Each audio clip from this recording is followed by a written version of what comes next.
Rum Bum Beach Bar loses Horseshoe concession. But if this turns into another overpriced Beach Boys Limited production, I'll vomit. A few moments later. $3.8 million redevelopment for Horseshoe Bay Cafe. Alright, some nice young local talent. Wait a second. Dalton Eben. Liquor License Authority. Manager, Dalton Eben. Applicant, Beach Boys West Limited. Beach Boys West. Beach Boys West. Wait a second. No! No! No!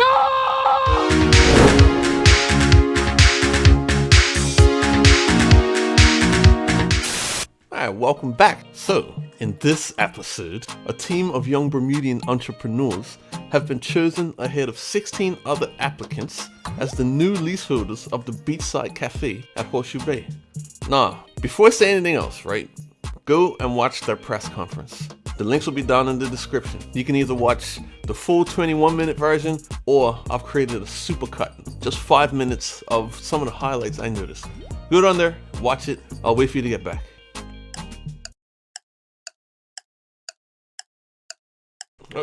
Did you watch it? Okay. What the hell was that? What degree do you have in hospitality? What's your background? We all come from hospitality. I come from the hotel industry. Carl, to my left, comes from, to my right, sorry, comes from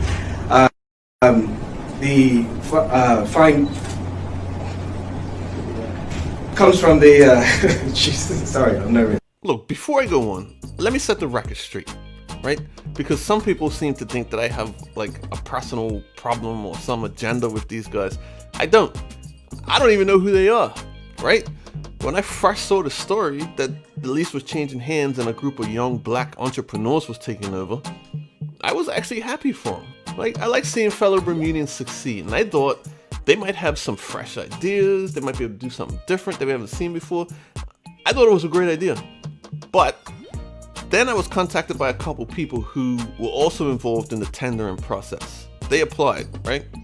And they're the ones who told me that I needed to go and watch the press conference because I missed the live broadcast. I wasn't really that interested. I just read the story and that was that. Now, after watching that press conference, and you've watched it too, right? I want you to put yourself in their shoes for a minute. You're an experienced Bermudian that submitted a detailed plan for consideration during the Horseshoe Bay RFP period. You received almost zero feedback during the entire process, and in the end, you lost the bid. You accepted, but you send multiple requests for some feedback, or at least to receive the score, because apparently it's scored on these 16 points or whatever, but every request for more information gets denied or ignored completely. So you come to accept it and you move on with your life. Then you watch the winners during this press conference as they unveil their $3.8 million plan that's paper thin and has no real information in it. What's going to be different between what's going on now and what you're going to do? You're going to do something obviously different. Well, I come from a luxury background experience, so it's going to be a luxury experience, not just for the tourists, but for the locals. So that will be one of the many things that we're working through. And the look of the building will be different as well. We're introducing a sports program. We're introducing technology to the beach as well. So I'm sorry, what do you mean by technology? that? Wouldn't you be upset? Especially when it appears that the winning group has connections to the Beach Boys company, aka the company that's been awarded every major beach concession on the island. Snorkel Park, Tobacco Bay, now Horseshoe Bay, and apparently they got Clearwater too, or at least that's where it's going.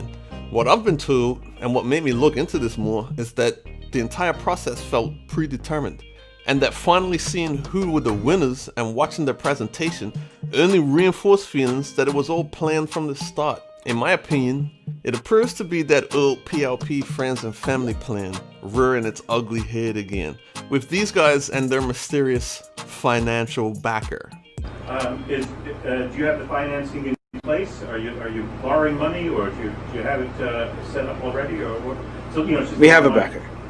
We have a backer. Yeah. You have a backer? Yeah. All right, members of the media, thank you very much for your attendance. We do have to call to answer the press conference as the minister has other press matters to attend to. Thank you very much for your attendance. But what can you do, right? Some things just never change. I just don't understand why they can't share the wealth a bit, you know? Do they really need control over every single beach? Can we have some variety? Now, do you remember how they used the same excuse that they're currently using to change the Horseshoe Bay leaseholder to force the previous owners down at Gumbays out of Clearwater? Remember that? They said that the product was not enhanced by the owner, so it had to change hands. And I know a lot of people probably agree with that because it wasn't the best spot.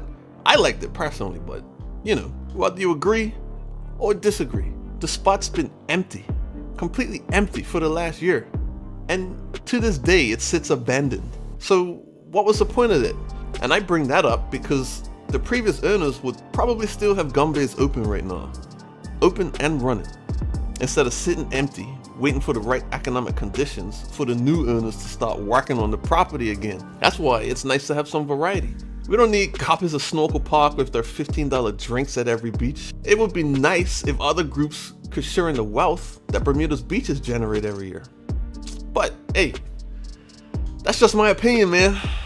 If you agree, go in the comment down below, leave a comment. If you disagree, still leave a comment, because we don't suppress opinions here like on some Facebook groups that I will leave nameless at this moment. But either way, like the video, dislike the video, subscribe if you haven't already, and I'll see you in the next video. Bang!